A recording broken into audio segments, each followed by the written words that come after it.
皆様ご無沙汰しております。ハイドグラフィーのヒデです。秋から始まる狩りのシーズンに向けて僕は山に行くことが多くなりました。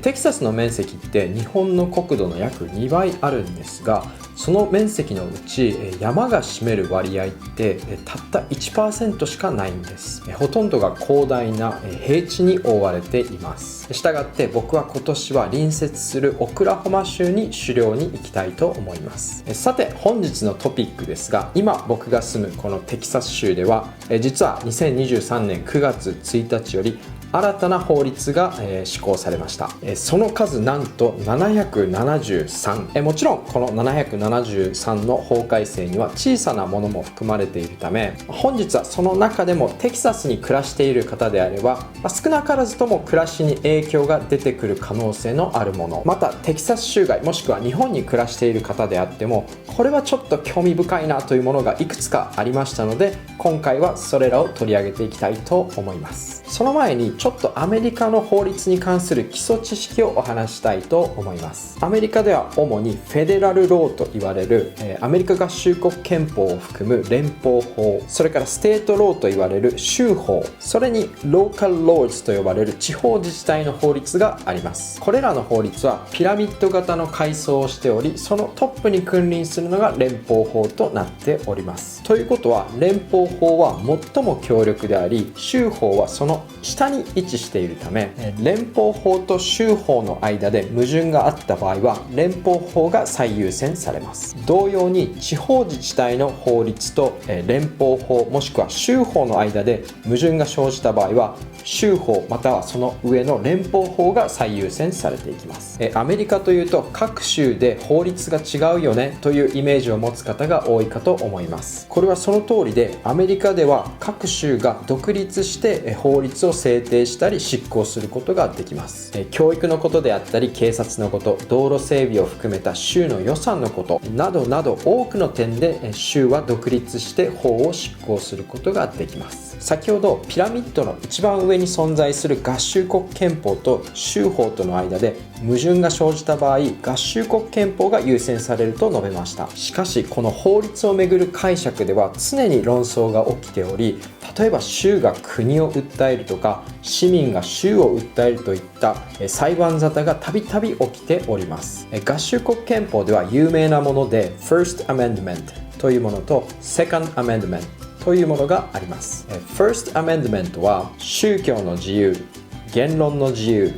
報道の自由、集会の自由、請願の権利を保障するものです。Second Amendment は武器の所持と携帯を保護するものです。特にこの Second Amendment については常に論争や裁判が巻き起こっております。例えば2008年にマクドナルド vs City of Chicago、 マクドナルドさんという方とシカゴ市の裁判がありました。これはシカゴに在住のマクドナルドさんが40年近く住み慣れた場所がギャングたちによって荒らされ、このままでは自分の自宅さえも危険に脅かされてしまうと思い、これまで持っていた散弾銃に加えて拳銃を所持したいと考えておりました。しかし当時のシカゴ市の法律では銃の追加購入ができなかったマクドナルドさんはシカゴ市を相手に裁判を起こしたのです。マクドナルドさんの主張は合衆国憲法のセカンドアメンドメントによって武器の所持携帯が認められているにもかかわらず、シカゴ市が実質銃の購入を規制しているという訴えでした。最終的にこの裁判ではマクドナルドさんの訴えが認められ、合衆国憲法のセカンドアメンドメントの銃所持携帯の自由が認められ、マクドナルドさんの権利が保障されました。いずれにせよこのようようにピラミッド階層となった国、州、地方自治体は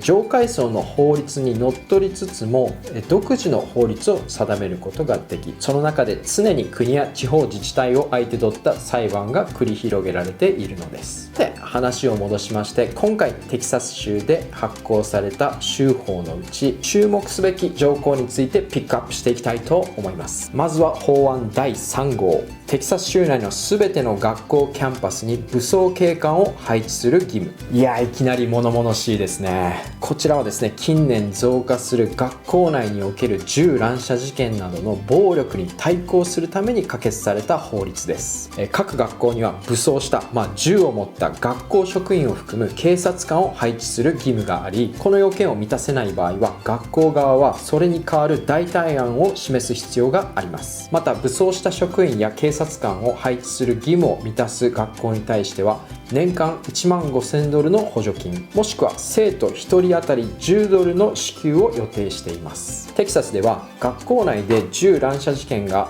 発生した場合に武装した警官がいないために被害が増えたという意見が根強く、銃を所持する教師に対して給与以外の支援金も与えるべきという話も巻き起こっております。これはもうものすごく根深く難しい問題ですね。法案第2127号、市などの地方自治体が州法で認められている以上の地方自治法の制定を妨げる法律。これはどういうことでしょうか。先ほど前半でアメリカでは国が定める合衆国憲法、州が定める州法、市などが定める地方自治法があり、それぞれが関係を持ちつつも独立して法律を定めることができると申し上げました。しかしこの法案2127は地方自治に対して州にとって都合が良くない地方自治法を無効にすることができる権限を与えた法律です。なぜこのような法律が通ったのでしょうか。例えばテキサス州内にある第2の都市ダラスでは建設現場で働く従業員に対して反強制的に休憩を取る時間を与えるという地方自治法が定められておりました。これにより建設企業側からより多くの費用の負担を強いられるという不平不満が上がっておりました。このような地方自治体によるパッチワーク的な法律制定を阻止するために州の権限を強化するという目的があったと言われております。これに対しヒューストン、サンアントニオ、エルパソなどのテキサス州内の地方自治体はテキサス州に対してこれらの法律を無効にする裁判を起こしております。続けます。法案第6号、近年アメリカで増加するドラッグフェンタニルの過剰摂取をポイズニング、毒殺と分類し、テキサス州内でこのフェンタニルを販売もしくは提供した場合殺人罪に問われるという法律です。このフェンタニル非常に深刻な問題で現在アメリカでかなり増えており、鎮痛剤の一種ではあるもののその強さはモルヒネの約100倍、ヘロインの50倍と言われ非常に危険なドラッグとされております。アメリカのフィラデルフィアではこのフェンタニルが蔓延したことによって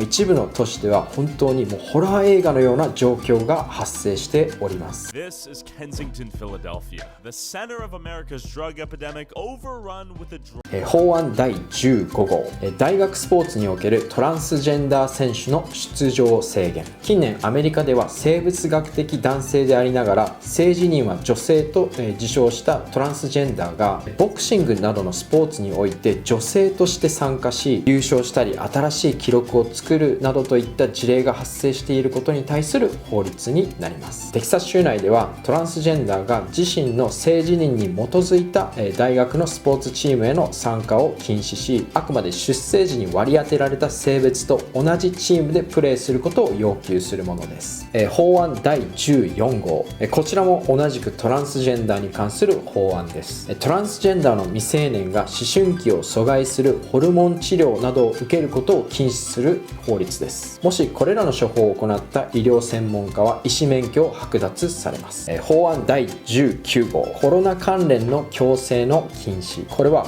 COVID-19 いわゆるコロナの蔓延を防ぐために過去数年間義務付けられてきたマスクの着用、ワクチンの接種、学校や企業などの閉鎖といった行動制限を禁止するための法律立です。自由を尊重するテキサスでは人の行動を制限するということに対する反発がかなり強かったようです。法案第12号、性的に露骨なパフォーマンスの禁止。これは近年カリフォルニアなどで女装した男性、いわゆるドラッグクイーンが子供たちの前でパフォーマンスなどを行っていることに対し、それを阻止するための法律で、未成年者の前や公共の場で性的なパフォーマンスをした場合、刑事罰の対象となることを定めました。これに対しテキサス州で絶対的な人気を誇るアメフトチームダラスカウボーイズのチアリーダーたちがこの法律の対象になってしまうのではということで、こちらも訴訟問題に発展しております。法案第379号、タンポン税の廃止。これは